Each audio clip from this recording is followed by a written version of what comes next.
رسول اکرم صلی اللہ علیہ وسلم کا کلمہ مبارک پڑھ کر آپ کے دامن سے وابستہ ہونے والے اشخاص 3 قسم کے ہیں۔ نمبر 1، رسول اکرم صلی اللہ علیہ وسلم پر ایمان لائے اور وہ خواتین ہیں اور پیغمبر کی بیویاں ہیں۔ نمبر 2، رسول اکرم صلی اللہ علیہ وسلم پر ایمان لائے اور وہ پیغمبر کی اولاد ہے۔ نمبر 3، رسول اکرم صلی اللہ علیہ وسلم پر ایمان لائے، نہ وہ پیغمبر کی بیویاں نہ پیغمبر کی اولاد بلکہ اصحاب ہیں۔ یاد رکھنا، اصحاب کا معنی یہ نہیں کہ ازواج اس میں شامل نہیں، اصحاب کا معنی یہ نہیں کہ اولاد اس میں شامل نہیں۔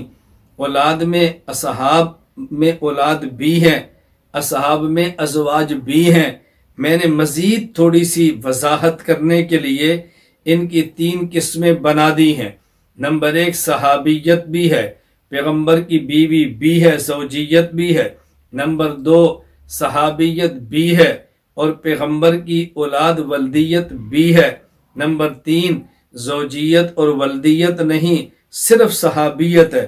تو حضور صلی اللہ علیہ وسلم پر ایمان لانے والے 3 قسم کے افراد ہو گئے۔ نمبر 1، صحابیت کے ساتھ زوجیت بھی۔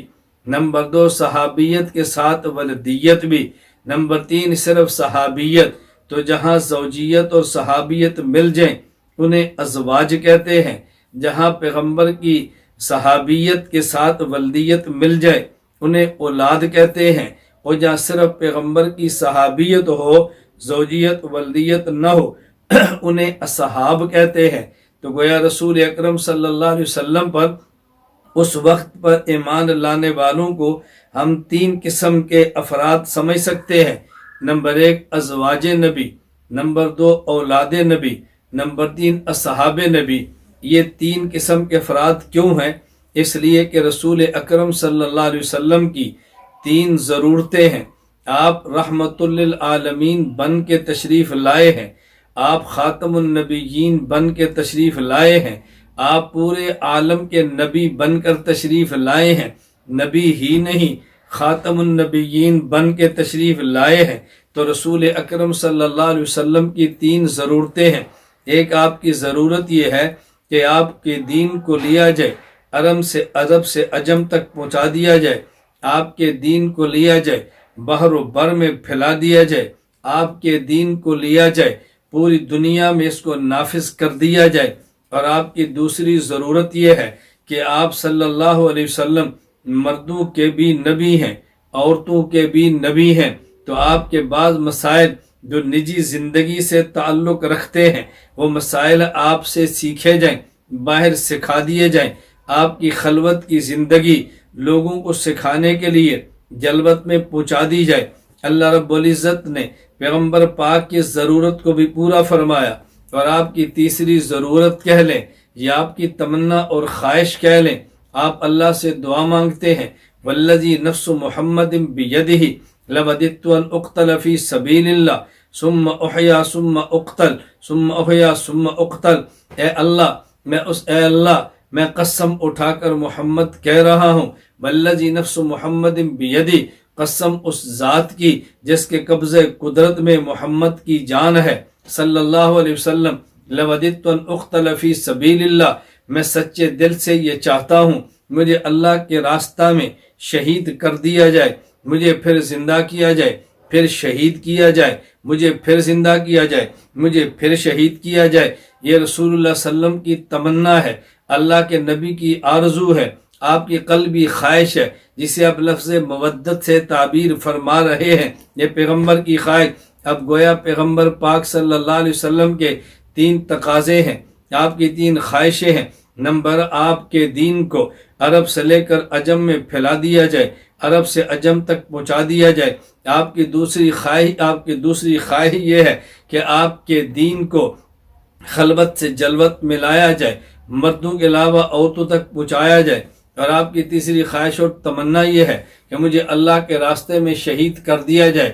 پیغمبر پاک کی پہلی تمنا، اے اللہ میرے دین کو عرب سے عجم پر پہنچا دے۔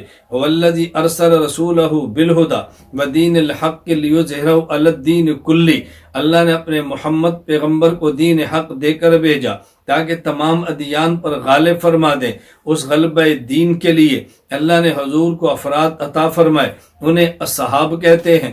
پیغمبر پاک صلی اللہ علیہ وسلم کی پہلی ضرورت کو جنہوں نے پورا کیا، عرب سے لے کر عجم تک پہنچایا، دین کو دنیا میں غالب کیا، پیغمبر پاک کے دین کو کچے گھر تک پہنچایا، حضور کے دین کو بر و بحر میں پھیلا دیا، دین کو ادیان باطلہ پہ غالب فرما دیا، اس دین کو نافذ فرما دیا۔ جنہوں نے اس تقاضے کو پر لبیک کا اور پورا کیا، انہیں اصحاب پیغمبر کہتے ہیں۔ اور جن نے پیغمبر کی خلوت کی زندگی کو جلوت میں پہنچایا ہے، پیغمبر کی نجی زندگی کو امانت سمجھ کر امت تک پہنچایا ہے، انہیں ازواج پیغمبر کہتے ہیں۔ نمبر 3، پیغمبر کی تمنا یہ تھی کہ مجھے شہید کر دیا جائے۔ اب ذرا توجہ رکھنا، کفار کی تمنا یہ تھی کہ محمد صلی اللہ علیہ وسلم کو وہ قتل کر دیں۔ اس کے لیے تدابیر اختیار کی ہے۔ کبھی مکہ میں جمع ہو رہے ہیں، رات کو مشورے چل رہے ہیں کہ سارے مل کر حضرت محمد کا کام تمام کر دیں۔ اللہ نے وہاں سے بچا لیا ہے۔ رسول اللہ صلی اللہ علیہ وسلم غار میں ہیں، کفار پیچھا کر رہے ہیں تاکہ ان کا کام تمام الیاذ باللہ کر دیا جائے۔ اللہ نے وہاں سے بچا لیا ہے، بدر کے میدان میں جمع ہے تاکہ ان کو ختم کر دیا جائے۔ اللہ نے وہاں سے محفوظ فرما لیا ہے، میدان احد میں ہیں، کفار نے حملہ کیا، اللہ نے وہاں سے بچا لیا ہے۔ پیغمبر پاک خیبر میں ہیں، آپ کو بچا لیا گیا ہے۔ یہودیہ عورت نے زہر دیا، آپ کو بچا لیا گیا ہے۔ اوپر چٹان گرانے کی تدبیر بنی، اللہ نے وہاں سے بچا لیا ہے۔ پیغمبر پاک صلی اللہ علیہ وسلم کی ذات کو بچایا، لیکن حضور کی تمنا میں جام شہادت نوش کر جاؤں۔ کفار کی تمنا حضور کو قتل کر دیں۔ اب اگر اللہ کے نبی کفار کے ہاتھوں شہید ہو جاتے تو آپ کی تمنا تو پوری ہوتی، لیکن کفار کی آنکھیں بھی ٹھنڈی ہوتی۔ اللہ رب العزت نے کفار کی آنکھوں کو یوں ٹھنڈا ہونے نہیں دیا۔ اور یہ بات یاد رکھنا، اولاد انسان کے جسم کا ٹکڑا ہے، اولاد انسان کا جگر ہے۔ کبھی خدا نخواستہ کسی باپ کے گھر میں کوئی شخص آ جائے اور وہاں بیٹا بھی ہو اور کوئی بیٹے کو مارنا چاہے تو باپ کہتے ہیں مجھے مار دو، میرے بیٹے کو کچھ نہ کہنا، یہ میری نشانی ہے۔ باپ بیٹے کو بچا کے خود جان دیتا ہے تو معلوم ہوا کہ اولاد سے محبت اپنی جان سے بھی زیادہ ہے۔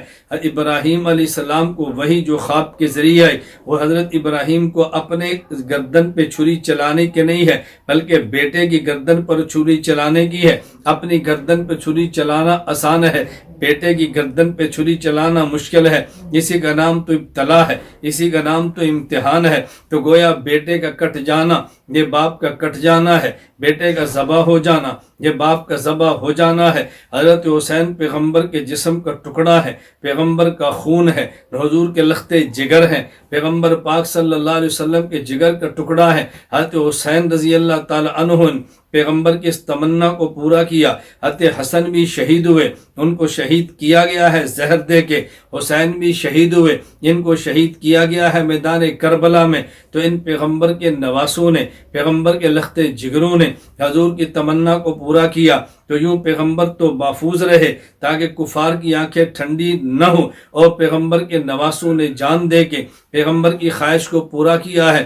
میں بات سمیٹتے ہوئے یہ بات کہنا چاہتا ہوں، پیغمبر کی تمنائیں 3 ہیں۔ نمبر 1، دین کو دنیا پہ غالب کر دیں، یہ تمنا پوری کی ہے اصحاب پیغمبر نے۔ دوسری تمنا یہ ہے میری زندگی نجی اور خلوت باہر کی مستورات تک چلی جائے، یہ تمنا پوری کی ہے ازواج پیغمبر نے۔ حضور کی تیسری تمنا یہ ہے کہ میں اللہ کے راستے میں شہید ہو جاؤں، یہ تمنا پیغمبر کی پوری کی ہے۔ حضرت حسن حسین نے جام شہادت نوش فرما کے تو پیغمبر کے ساتھ جو افراد ملے کلمے کی حالت میں، وہ 3 طبقے تھے، یہ 3 قسمیں تھی، 3 اقسام ہیں۔ یہ پیغمبر کی 3 ضرورتیں ہیں جو اللہ نے تینوں کے ذریعے پوری فرمائی ہیں۔